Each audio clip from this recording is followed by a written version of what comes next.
It might look beautiful behind me right now, but winter is actually almost on its way.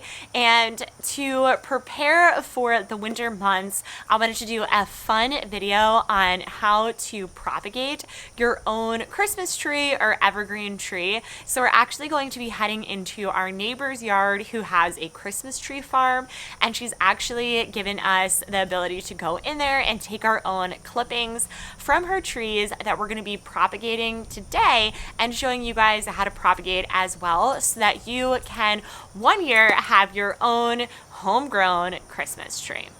I'm Danielle from the Split Arrow Farm, and welcome to our channel where we bring you new content every Wednesday and Sunday so that you can start homesteading and creating your own farm. And today we're going to be going through the propagation process of an evergreen tree. So let's head over into our neighbor's yard, into the Christmas tree farm, and find some good cuttings.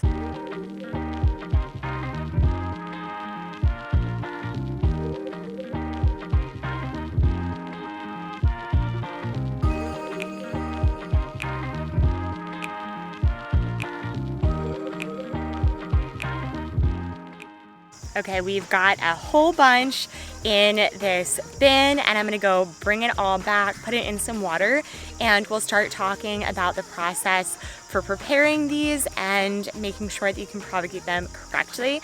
Now, just something to think about is when you are doing this, you're gonna wanna make sure that you have around 6 to 10 inches up of the branch. So definitely make sure that you're getting some longer branches. I went a little bit above and beyond here just because these are some really big evergreen trees, but we're gonna go back and start preparing these. Let's go.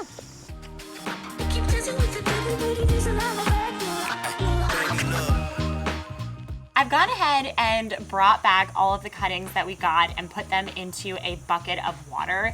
Now, if you guys are cutting your own clippings, you might want to actually bring some water with you. This is just a quick walk away, so it wasn't that hard to put them in right after. Now, a great question that I found a lot of people ask is, can you actually propagate from your own Christmas tree? And the quick answer is yes, you can. What you're going to want to do is make sure that you do take the clippings as soon as you can from the moment that the tree was cut down. So if you are cutting your own tree, I highly suggest that you take those clippings there, put them in some water, and make sure that it is still living when you are working on your propagation. And that's going to help make sure that you have the most success. So this is actually came right from a live tree, so this should help us be a lot more successful. And something to keep in mind is the propagation period is quite long. So for these types of trees to actually start to root, it can take up to a year. Sometimes it will be a little bit shorter, but you're really gonna have a long time before you start to see those roots. So whatever you can do at the beginning to minimize any errors is gonna be the most help, because if you're spending a year and you're waiting for it and nothing happens, you've wasted a lot of time. So we're gonna go through the process once you do cut everything down. So we're gonna go ahead, take one of our clippings. So again, you're going to be cutting around 6 to 10 inches of a clipping. You're gonna wanna clip right by the noid, and you're going to wanna take your shears and cut at a 45-degree angle. And this is gonna help with the rooting. So similar to if you got any fresh cut flowers and you're cutting them and putting them into a vase, you'd cut them at that 45-degree angle. Now, once you do have your clippings, the next step is going to be cutting off any of these little branches that we have. So I'm gonna go ahead and cut those off with our shears.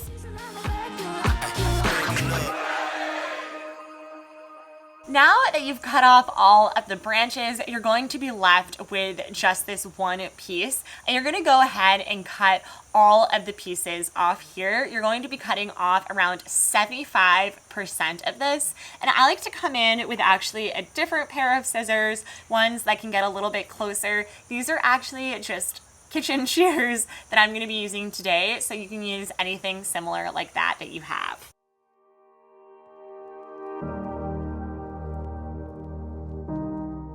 Now that we've cut around 75% of the pine needles off, we're going to go ahead and take a razor blade or any type of sharp item that you can, and we're gonna actually peel back some of the bark as slight as we can, around 1 inch up from the bottom. There is your 1 inch up, and then we're gonna also cut a small slice in the center of this. Don't go all the way through, but this is actually going to help with additional help with rooting. I've gone ahead and filled up a pot with soil. You can go ahead and just use a smaller pot. Now, when you are thinking about this, you're gonna wanna make sure that you can put these pots in a shady area, and it's gonna be there for a good amount of time before you can actually plant them in your yard. So you're gonna wanna think strategically about what kind of pots you're gonna use and where you're gonna put them. But what you're gonna do is go ahead, fill it up with some soil, and then you're going to poke a hole in the center. You can use a stick, your finger, or just a pencil to poke that hole.